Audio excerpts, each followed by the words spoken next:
Here's the letter that I was showing you that so many of our members have used.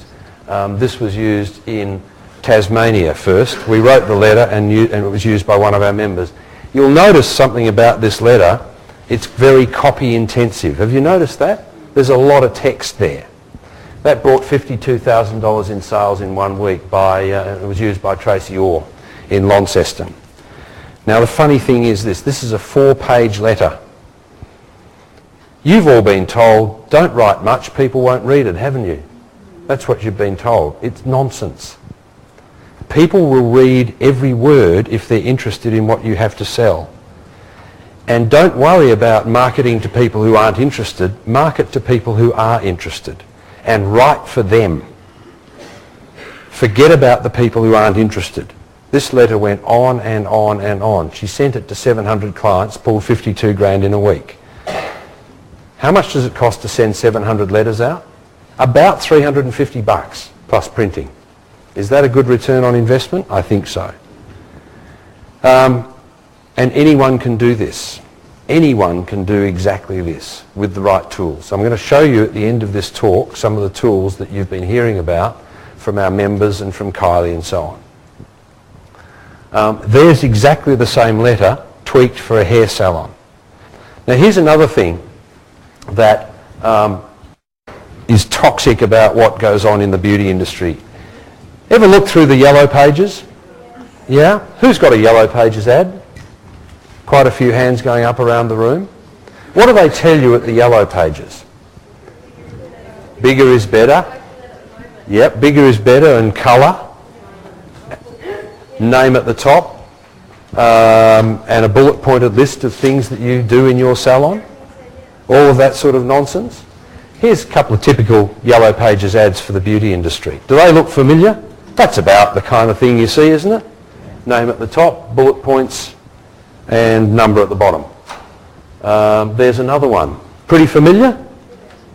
Sort of stuff you see all over the place. This is what the yellow pages of the newspaper people tell you, and people who write idiotic articles in beauty magazines tell you works in beauty. See, these folks don't work. And they don't work for very, very basic reasons, because they don't offer it. I'm going to give you in this talk a formula that you can use to apply to your advertising over and over again. Is that going to work for you? It's a real simple one. And you'll never run an ad like these again. Here's another one. Typical kind of puffed up, lovely photo of an obviously gorgeous woman, and the name of the salon, and some meaningless text and a phone number at the bottom. How much do you spend on a yellow pages ad? 5 grand? 10 grand? And you've got to make it work for you because it's there for a year. Here's one I just pulled out of the yellow pages online a couple of days ago. Now, I get depressed when I read these things. They really do depress me. Here's what happens. Let's go through what they're offering. Laser resurfacing. Anyone know what laser resurfacing is? Well, you do, because you're in the business. But do your customers know what it is? Nah. And it gets worse. Botox injections. Who ever wants a Botox injection? Did any woman ever wake up? Any woman ever wake up one morning and say, gosh, I've got to go today. What I really want is to go and have somebody stick a needle in my lip. Oh, yes. The next bit sounds like some sexual disease. I mean, I can't even pronounce it, let alone know what it is. Does anyone know what the hell that is? I had it done 2 days ago. You had it done? Okay, I don't. Was it rude? Scalata therapy, America's name. I'm glad you can pronounce it. I mean, can you imagine anyone getting up in the morning and going, gosh, oh, look at that. I might go and get some micro. What the hell does that mean?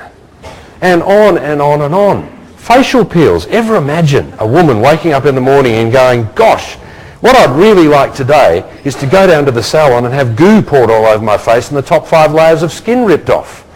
How excellent would that be? And what the hell is Photoderm VL PL HR? Can anyone even hazard a guess as to what that might be? And if you can't even understand it, let alone pronounce it, what the hell is it doing in an ad? Intensive pulse light rejuvenation. My God, what were they thinking?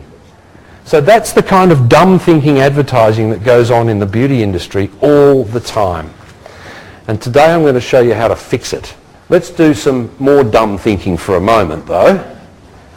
This is another ad. Who's ever run ads provided to you by product suppliers? Yeah? Who's got brilliant results out of it? You did years ago. Okay. Anyone else? That's 1 out of 200 people. That's brilliant. Where's Hazel? Was Hazel in the room? Where are you, Hazel? Stand up, Hazel. You ran this ad. What result did you get out of it? Nothing. Brilliant. Fantastic. Thank you. It's dumb thinking. And it's dumb thinking for a lot of reasons. But what is really all about this kind of advertising is it's imagey and brand advertising. See, the guys that wear Hugo Boss suits and have ponytails and work in creative ad agencies, they're the guys that work for, that they use other people's money to make themselves feel good and boost their egos, right? So they spend clients' money so that they can win advertising awards. What you want to do is spend your money on advertising to get customers in the door. And branding doesn't do it. Has anyone ever sold anything off a business card? I don't think so. Has anyone ever sold anything by putting the name of their salon out the front? Probably not. Has anyone ever sold anything? Can you imagine selling anything by simply running an ad with the name of your business in it and a phone number? That's what this is. So it's nonsense, kind of wasteful, toxic ad. It's toxic.